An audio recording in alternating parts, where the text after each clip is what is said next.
All right. We're going to go ahead and have Coach Mallory open with a statement, and then I've got a microphone around here for questions that we'll ask after. You know,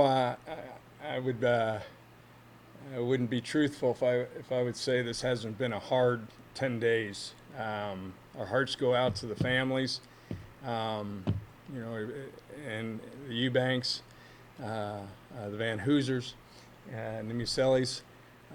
Just our hearts go out to them.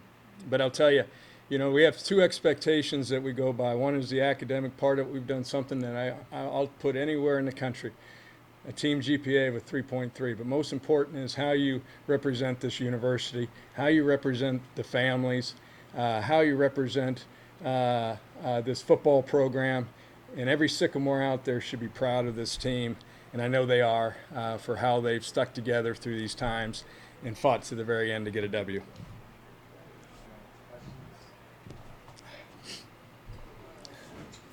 I'm not going to ask you, Curt, to explain a bad snap because it happened and it helped you guys. Yeah. But, you know, what are you hoping for in that situation? Clearly that, but Yeah. you know, do you feel like that was a little bit maybe of a reward for the way the defense played too? I mean, it didn't cause the bad snap, but North Alabama was rattled due to pressure through the game. I mean, how do you kind of process that? Well, you know, that was their third quarterback, and so when you have to play three quarterbacks to get some things going, that says a lot about the defense. They couldn't get into a rhythm. At halftime, they had 40 total yards. Our defense kept us in it.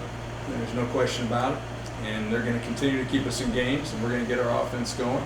Left a lot out there, but you know, I put it on our defense. They played one whale of a game, and you know, they had to go with three quarterbacks to get something going.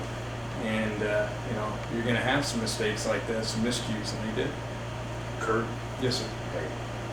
Before the season, we talked. One of the things you told us about was Chris Reed's. He's relentless on defense. Yep. The other thing that I remember you having a conversation we had was about what are all these red shirts going to do, and how are they going to perform? Want to talk a little bit about that, please? Yeah, absolutely. You know, we had 8 sacks tonight. We were very active up front. Feel our strength right now is with our defensive line. We've got great depth. We roll a lot of guys in there, and they're very active. You know, Chris Reed is the veteran. He's a 6th-year senior. He's been through an awful lot. He was the first recruit that we had here when I arrived, and he's put a lot into it, and he's playing outstanding football for us right now. The defense was great all night, and Riley Cole was around the ball hawk all night. 2 interceptions, seemed to make so many tackles for a loss. You don't want to single one player out, but talk about his individual performance for the defense. You know, Rylan, we really thought was going to be a really good player when we recruited him. He was the only freshman that we didn't redshirt last year, and he played about half the season. And you know, he's a great player for us right now. He gets us lined up, and you know, we always talk about, you know, your heart and soul of your defense is right down the middle, and you got a really good inside linebacker in Jeffrey Brown, and you got a really good safety, and our interior guys are very active. Coach, you mentioned the past 10 days and how it's been a challenge for you and your guys. The emotional toll that it's taken, how have you seen that kind of maybe impact the team positively or negatively, just in terms of the preparation that it took to get to the night? Well, you know, obviously it was a tragedy, and our hearts go out to the families.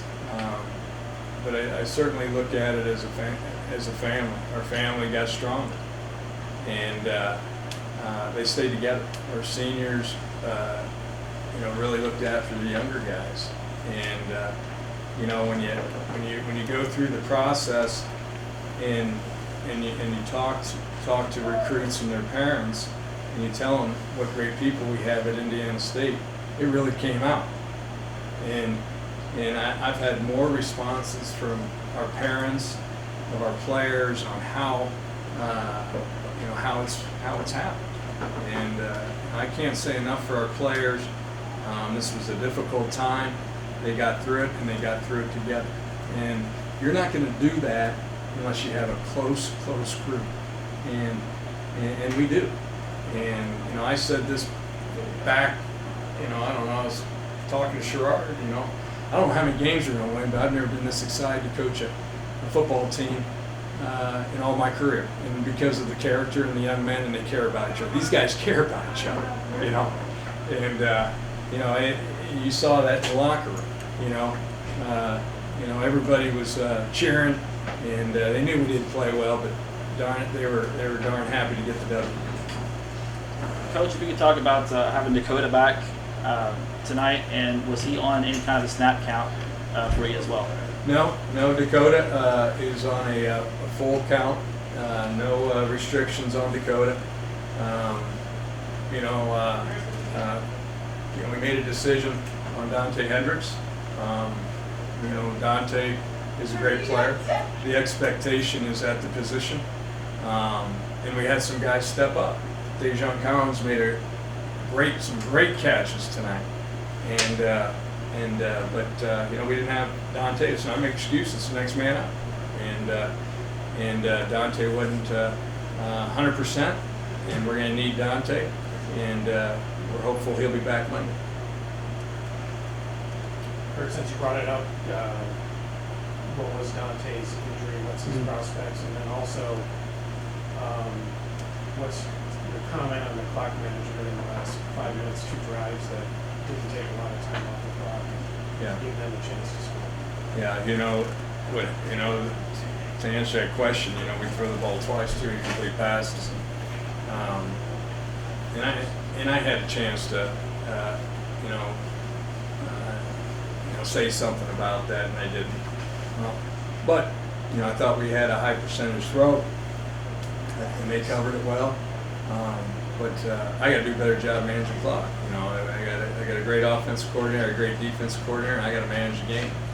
And I could have very easily told him to run the football at that point and force him to use timeouts.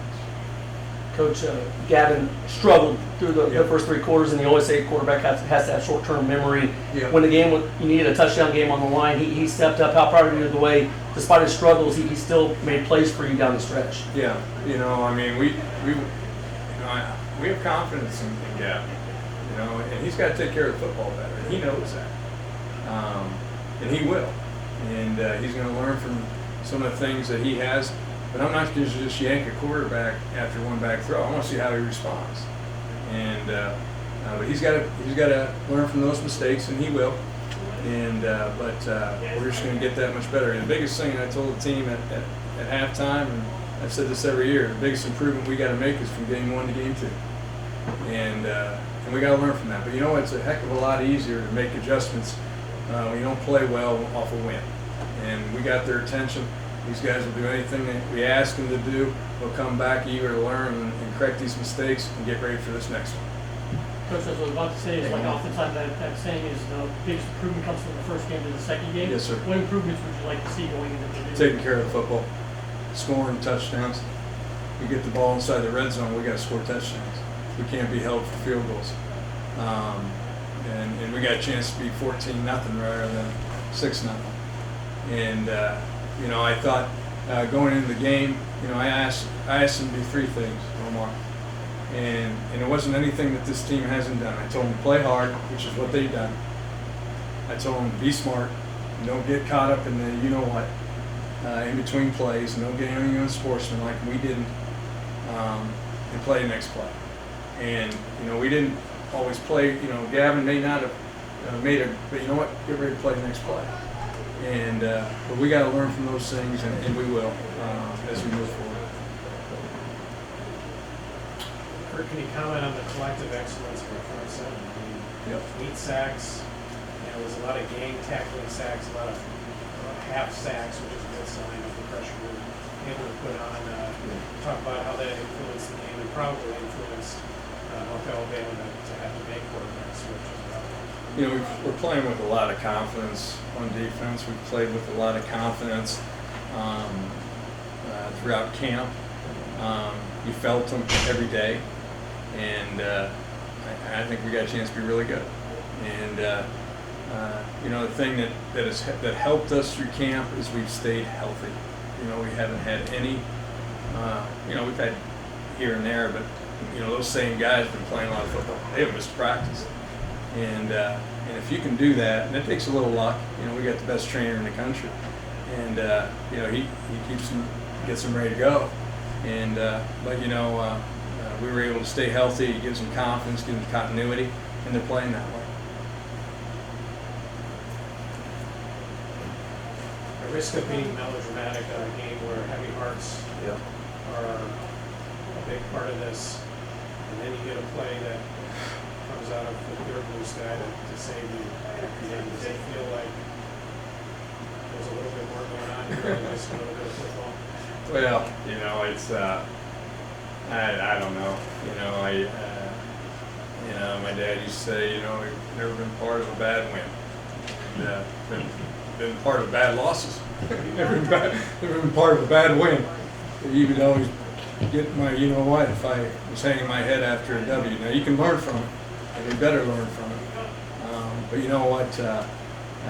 Certainly think, the fight that the team had. I didn't ever see any panic. I really didn't. I saw the guys being calm. I thought the coaches were staying calm on the sidelines, and I never felt. I just felt somehow, some way we were going to win the game, and I just did. I don't know why, but I felt we were going to go in there, and I told Sherrard, I said, I don't care what they put on our plate right now. We're going to find a way to win, and they did. And they found a way to get the W, and we certainly got to get a lot better from week 1 to week 2. Okay, guys. Thanks, guys. Have a good